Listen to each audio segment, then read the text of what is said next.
Today's topic is GBP, also known as GMP, also known as the Map Pack, also known as Google Business Profile. Got a few different names depending on who you're talking to. We are actually talking this week about possibly rebranding the service to make it more clear. This is going to be a pretty quick and easy conversation. I think we're looking at 20, 30 minutes, and I'll leave some time at the end for questions, or even in the middle, just pop in with questions. But really want to talk about this service, in part because it's great. It's a great thing to offer. I think it's a it's growing, and I think it's a very good thing for you guys to have kind of front of mind when you're talking, particularly to smaller clients, and because there's been some significant changes to it. So our agenda today is, first of all, what is it and what isn't it? Sometimes people call things Google Local, and we're going to get into why that can be really misleading terminology, and we want to avoid that. Why it's great for you, why it's great for your clients, some of the basic premises of it. Mike's going to walk us through the tool near the end, and then this thing at the end here, very important. Please note, the SEC has changed the rules within the last like 3-4 weeks, I think it is. And so we have actually had to respond to that by changing how the valued input tool works, the survey tool, so that we're complying with what they want. So first of all, let's talk about what GBP is. Google Business Profile is the stuff that shows up in the map pack. Okay, so I just typed in clothing store and my city name. This is what pops up. Okay, this is, as you can see, when you just look at the page, the map dominates the page. Usually there's an ad either here or here, and literally the first organic listing is not even visible most of the times when I do a search and there's a map. So we know that this really, really dominates the page. It is great for all kinds of reasons, which I'll get into in a little bit. It's also not, it is a local optimization. The problem is that's not the only thing that is a local optimization. If you see this organic listing right here, this is for a local website that is specifically targeting this local keyword. So they're specifically going after clothing stores, Leesburg, Florida. This would also be considered local optimization. And so really when people talk about Google Local or local SEO, those are terms that I try to avoid and redefine for them or whatever, because it can mean both of these things. When we're talking about the Google Business Profile or the Map Pack, we use those terms interchangeably pretty much. This is what we're talking about. This is the Map Pack. These things here are the profiles that we optimize. So hopefully that will help us keep our terminology straight. So why is this great for you as an agency? First and foremost, it is really affordable. It is the most affordable thing that we offer, which means that barrier to entry for folks is really small. If we're looking, most of the time we say that we need folks who have a couple $1,000 monthly budget in order for them to really work with us at any kind of level. But if you have a local client and they've got $750 to $1,000 a month, we can make this successful for them. So it's a great way to open the door, and maybe it's opening the door to them so that we can sell them future things in additional services in the future. And we can do that because we rock at the Google Business Profile. I think this is one of the things that we really excel at. Ken keeps showing us case studies, and these are the case studies that often have the biggest wow effects, is what we see that's going on in the Google Business Profile, because they're able to often do it quickly. In SEO, it's going to take a year maybe to win this or that keyword. On Google Business Profile, if you had an advantage in ratings, you might be able to win it in 6 weeks or 8 weeks. The same keyword that would take you a year to win in standard SEO on a relatively level playing field. So it is really, really, really a great way for people to begin to step into the digital space, to begin to work with us, to begin to develop trust. So I want you guys to all have this as sort of a front of mind option. If you're in talking to somebody and they're like, "Yeah, I might be too small. I don't have very much budget." Ask these questions. Are they a local client? Are they trying to get people in their area? If 90+% of their clientele are coming from their area, they're eligible for this. Are their keywords likely to have the map pack results? And you can just Google a couple of them and see. And then are they either, do they have good reviews or can they get good reviews? If we can answer yes to those three things, we can make almost anybody that answers yes to those three things successful. Why is it great for your clients? So there's a few reasons. The map pack that we just looked at a minute ago, it takes up so much space on the page and it has so much useful information in it that people interact with it at a really high rate. 55% of all the clicks that take place on a typical page where there's a map pack result take place in those three organic listings in the map pack search engine results. Maybe if there's an ad in there, we would add that as well. So there may be a fourth listing in that map pack. That accounts for more clicks on the page than all of the other clicks, whatever other ads there are, and all 10 organic results put together. So this is how people are choosing where to go. And why are they doing that? Because one, they can see the reviews. They can see who's got positive reviews and who doesn't. Two, they can see where you are on the map. It's very, very easy for them to see where you are in relationship to them. And three, people think, sort of falsely, but they think that because Google has put you there and because you have these reviews from Google, that Google is somehow endorsing you. If Google didn't like you, you wouldn't be in this map. You'd be somewhere else. And so that's actually not the case, but that's the perception that a significant percent of people have. The next thing is that not only are people willing to click through at a higher rate, but they're actually more willing to engage and become a conversion. So 60% of all smartphone users who use a click to call. Now, not everybody on a smartphone is going to use the click to call feature. Some people still like to fill out forms or do other things. But 60% of the people that use click to call use the map pack. So they are wanting to do the map to find the person that they're wanting to talk to. And that makes a lot of sense because they don't even have to visit the website. They literally go to the phone, they select the person with the most reviews or in the right location or whatever it is that attracts them. That pops up on their screen. They hit one button and they're talking. They don't have to go through any other hoops to be able to talk to somebody.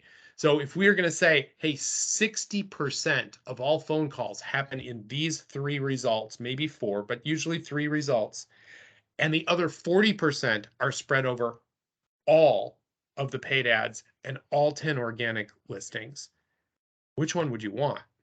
It's pretty clear. Your clientele, they don't know that.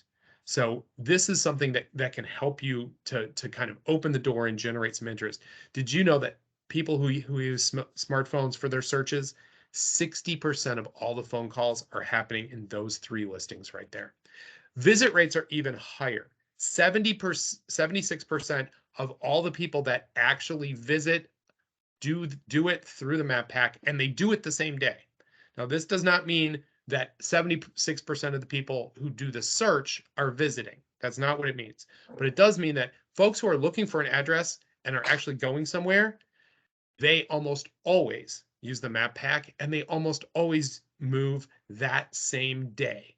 So this is instant lead generation for local businesses.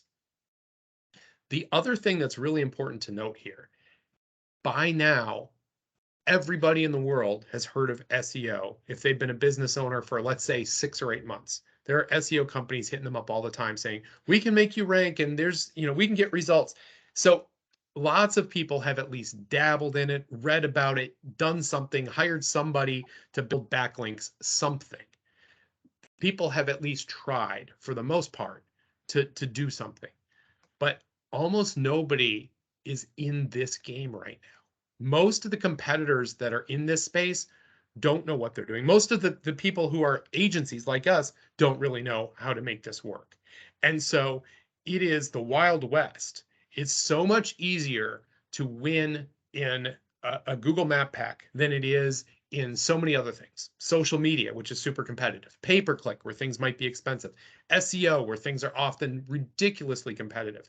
This is a great, great place to win. So you take those things all together, you've got, hey, this is the most affordable product we offer. It gives you faster results than a lot of other things. It has the highest click-through rate, and it has the most interaction rates of anything. That translates into a great ROI.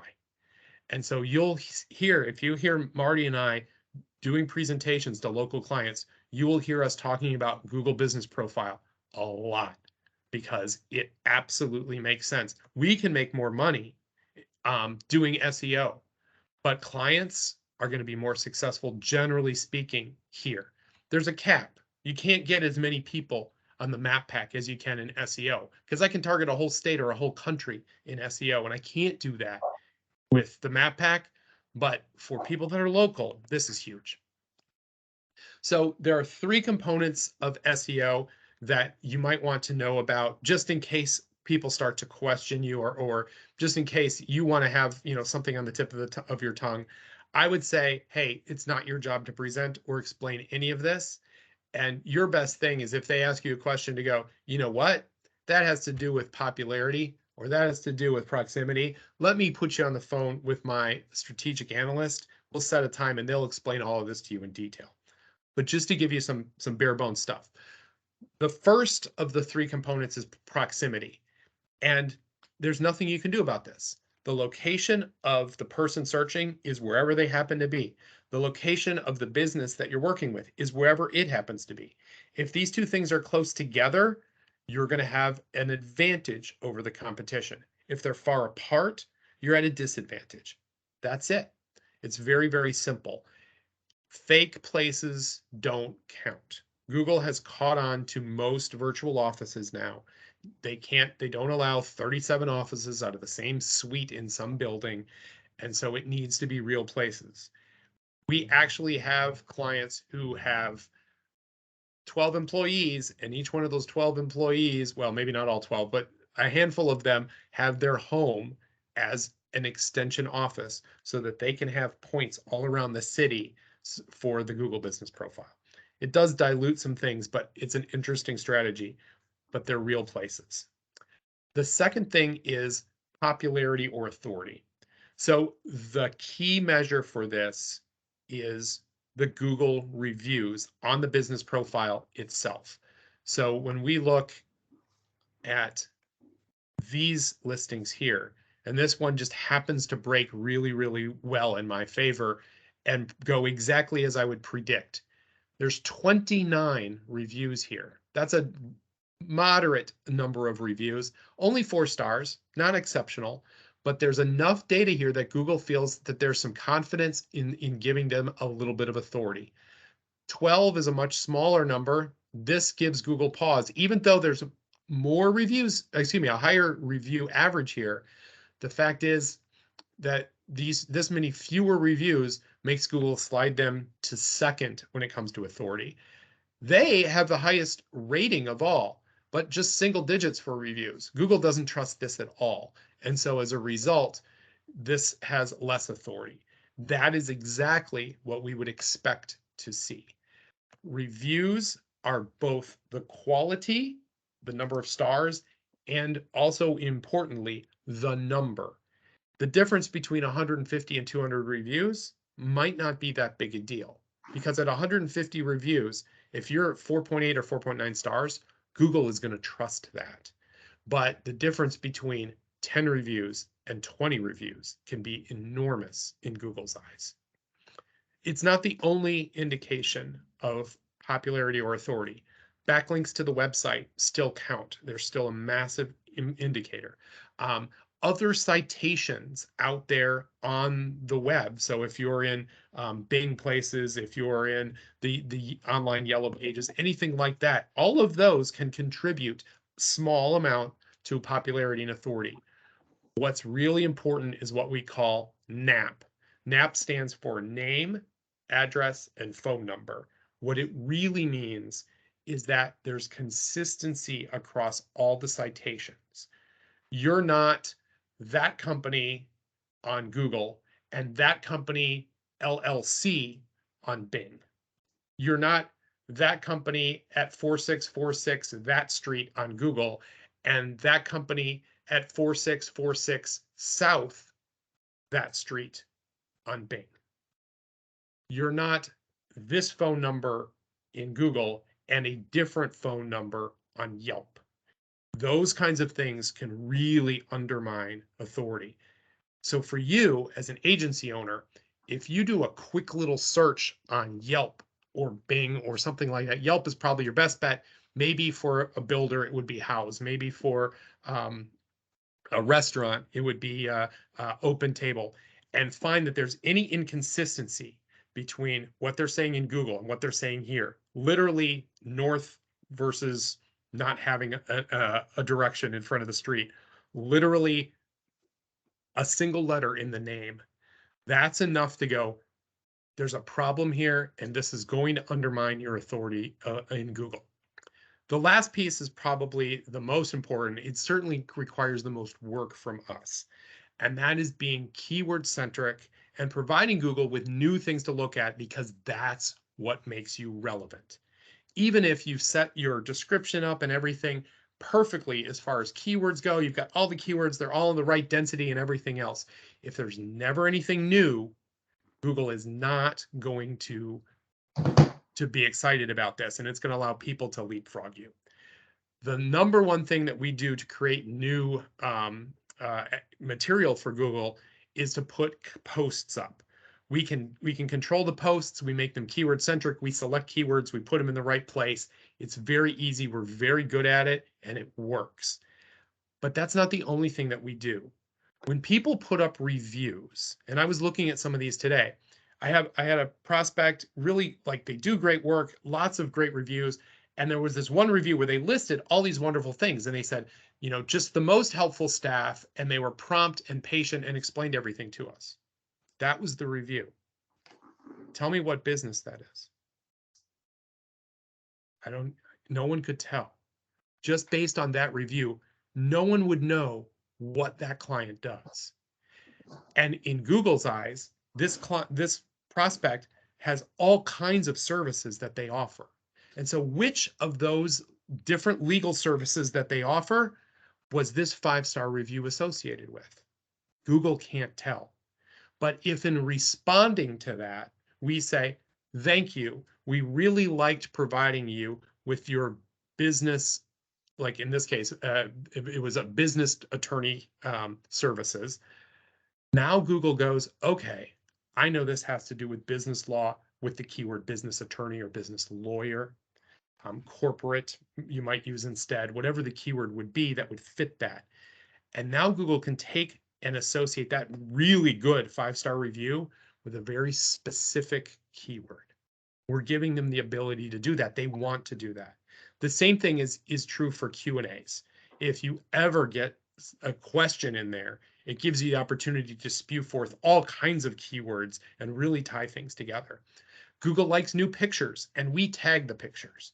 Google likes new products. Google likes anything new in there that can generate some relevance and sort of stay contemporary. You don't have to know all this. I would prefer if you didn't kind of stumble through some of this.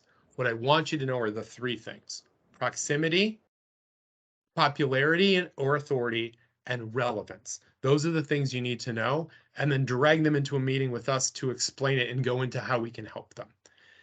The next thing that I want to talk about is our tool. Our reporting tool is really, really cool. Mike is going to pull up some examples right now to show you. So I'm going to stop screen sharing because he's got the good stuff. But our reporting tool can build a really strong case as to why people need us. And it can also build a really strong case as to how good we're doing, because it reveals things that people can't possibly access on their own. without the tool. You couldn't, unless you drive around town, you couldn't know these things. So Mike, I'm going to hand the baton to you here. Cool. And real quick, I see Logan's hands up. So before you forget your question. Hey, can you hear me? Yep, we can hear you. Okay, I've got headphones on because there's noise. Since it's such an effective service, an effective way of getting the recognition, why is it contrasted with such a low price? Sure. And I think that really comes down to the total impact it can, in fact, have on the business, because it only goes so far, right? National SEO, like I can have this national reach and be in front of thousands, millions of potential consumers to that business, right? Same thing for pay-per-click. I can have a huge ad spend, be in front of tons and tons of people. When we talk about this service, it's very important that they actually want people in their local area, right? So, but that is only gonna go so far. And it was actually pretty interesting. If I can actually find it, Ken actually pulled a special report for me and showed me they go further than we normally report on. He actually pulled a report 120 miles out, and he's like, this retail location is pulling results 120 miles out, but no one who's going to drive that, right? No one's trying to drive to that retail location. So when we talk about like a dentist or these type of businesses where you actually drive to them, something something of that nature, there is only so much of value that it is going to produce. Okay, does that make sense? So it does. Just a thought, maybe a little challenge to it. If that short, small distance is that business's world, like a dentist, wouldn't the value be even greater to them? Sure. Because a bunch of SEO all over the place isn't going to do them, any more. Well, it'll be beneficial, but Sure. their market, I would think, for a dentist is probably 5 miles, maybe 10, Yeah. the most. And let me clarify what we mean by this is one of the least expensive services. So the reason it's it's one of the least cheap. I know that, but right. So it's not cheap, but it's the reason it's one of the least expensive services is because when you look at all the other services, you add ad spend on top of it, right? And we don't make any of that money. You don't make any of that money. All that money goes to Google or Facebook or whatever. But you have to put that on top of whatever we're charging. Yep. So this service actually matches up in price to all of our other services. It's just because you don't have all that extra ad spends, it's one of the least expensive things you can do, if that makes sense. Yeah, that's very helpful. Thank you. Yeah, that's where I was just going to go, Mike. Good answer.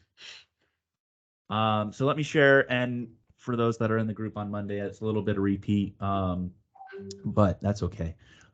So this is some example reports that we run. So the way that these reports work is you can't just say, oh, hey, you rank in position number 3, you rank in position number 4, or you rank, it doesn't work that way because proximity is a part of the equation. So what we do is we have a tool set that it actually pulls it from each individual GPS location on that dot. Whatever that GPS location is, it's pulling, hey, how do you rank right there, right? How do you rank on that dot? So we're actually doing several API pulls from Google to go, how do you rank in this area? So this, for an example, is a fine dining restaurant establishment. Going to spend some good money when you go there, right? We don't work with too many restaurants due to the amount of marketing dollars they normally have. But in this case, it makes a whole lot of sense for them. And we've taken some awesome, we rank for fine dining restaurant in an awesome mile radius around that restaurant. And they're in position number 1, like except over here, number 2, down here in Leesburg. But pretty much anywhere else around there, they're in position number 1. And it goes out further, but these are the reports that we normally present to a customer in terms of radius. We make them large. We start smaller, and then as time goes on and we start to see reports like this, because we're always working on improvement, we'll expand a little bit and we'll expand a little bit. But we want to show them, hey, look, the initial effort, how it's panning out and how it's actually getting them a return. So we don't just show these reports. We also show them like, hey, how much traffic is that actually sending to you? How many people are now seeing your Google Business profile than were before? How many people are clicking on the phone number? How many people are Yeah. clicking to the website? You can But- actually see how many people look for directions, how many people called you, how many people filled out the form. It's really great tracking. That's fantastic. Yeah, absolutely. But this is the core of it. Like, hey, are we accomplishing what we're trying to accomplish? Which is, are you ranking? And so that's what this is. So I'm just going to go through you'll see a whole bunch of tabs at the top. I'm going to fly through them pretty quick, but I just kind of want to like rapid fire show you, hey, this works in a variety of different industries. So fine dining restaurant, okay? Fine dining, so a little more reduced. So they don't type restaurant. Excellent. Love that keyword. Ones, a couple of twos. Handicapped vehicles. This is in New York. This is right near Manhattan. This is on Long Island. 1, 2s, 3s. Got some 4s and 5s over here. But handicapped vehicles. I will tell you guys, some of the best stuff is niched down. Okay. So this client loves what we do, and this has a huge impact on their business. Huge impact. Yeah, we do this in combination with pay-per-click, by the way. So we don't have to just sell one service. In fact, it often works best when we sell a combo of service because we, have a stickiness of like, hey, let me show you how this is going. And if one thing's that's not as great this week as another service we're providing, then we can highlight, hey, this is what is going good, and this is what we're going to be working on this week. And let me just say this: the reason that we're doing this is because over the years, their SEO, which they have not paid us to do, has fallen away, and their pay-per-click has carried the day. And they came to me and said, "How can we spend more in pay-per-click to make this work?" And I'm like, "Listen, we're nearing the top here, but you know what you have never done? So you've never looked at this map pack, and this thing is so interactive. And what they have done in this quarter of business is the most that they have done in the history of the company, at least when it comes to the online side of it." Love it. Fantastic. So obviously the lower the number, the better the result then, correct? That's position one. Yep. Yep, position 1. 1, 2, and 3 is really what we need to see because that's what's going to show up in the map pack. We show the numbers for anything less, so you can click more places and see that, but that's not what we're aiming for. We're aiming for 1, 2, and 3. Yep. So yeah, 1s, 2s, 3s, excellent. This guy over here in 7, we're not showing right there, but we are in more places. It can show progress and momentum. That's all fine and good. So this is wheelchair accessible cars. This one's a different client, daycare for disabled adults. 1s, 2s, 3s. This is a newer client, but again, immediately we were able to, if they have any kind of positive review profile and they add our optimization, we can almost make a night and day shift for them. If they have 0 reviews or like very low reviews compared to their competitors, it is still, a good bit of a climb. But if they already have a good review profile compared to the competitors, yeah, let's sign up for the service. We'll change your world overnight. And if they have poor reviews, but they have hundreds or thousands of email addresses from happy clients, we can turn that into good reviews over the course of a couple months. Correct. We don't bombard it all at the same time. Because we don't want Google to be like, interesting, fishy. That seems scammy. Right. Were these paid for reviews, blah, blah, blah. We want to trickle them in. And we find that has a better long-term effect anyways, if we trickle them in. So we might not like change the world, overnight, but we'll start making that momentum and progress, and we will definitely have a huge impact on their business. So daycare for disabled adults. This one's AC repair. Love that keyword. 1s, 2s, 3s up in here. So they have kind of like, so the north to the south of them, not as competitive. Heating and cooling services, again, to the north, doing great, not as well to the south. This one's CFO services out in Tampa, pretty competitive area. Very competitive market. 1, 2s, 3s in a lot of places, some 6s over here. They have to definitely work on their review profile. They have not given us the best review profile to work with, but we've still made a good impact. This one, I love this space. Mobile homes, modular homes. We're talking nice big ticket item. I get one sale, man, pays for several months of us doing this.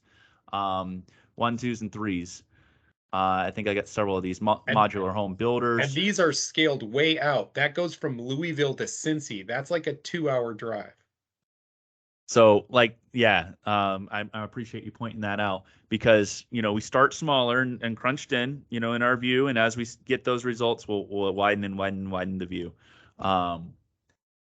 Manufactured homes, 1, 2s, 3s. Looks like we got some 4s, a 6 here, but overall looking very solid there. They've been very happy with this. Custom modular homes. Going to keep going here. This one as probate court attorney. What they do, they really want a lot of probate. Perfect. This one's cool. IT, network security, 1s, 2s, and 3s. IT support. So they're just taking over their local area for this, right? IT consulting. This one's prenuptial agreement attorney, taking over their space. What's the red X? So that means they're not ranking at all in the top 20 in those 3 dots. But 1, 2s, and 3s everywhere else. It is very interesting, isn't it? Yeah, that is. Divorce attorney, divorce lawyer, 1s, 2s, 3s. This was run on September 28th, so when we update this, I'm sure we run all of our reports on a monthly cycle, so they're due for an update here in 8 days, and I'm sure that those red dots. I'm very curious on why those red dots exist. It's strange. Divorce attorney, 1, 2s, 3s. Child support lawyer, a 1, but mostly 2s and 3s, some 4s. Child custody lawyer. So took over lots of different keywords, very related to their business. It's not just 1 or 2 keywords, but really helped them across the board. Retirement income planning, bunch of 2s, 3s, 4s. This one's cool. This is the plumbing world, which I do like plumbing, especially in a more rural area. 1, 2s, 3s. We got a 4 there.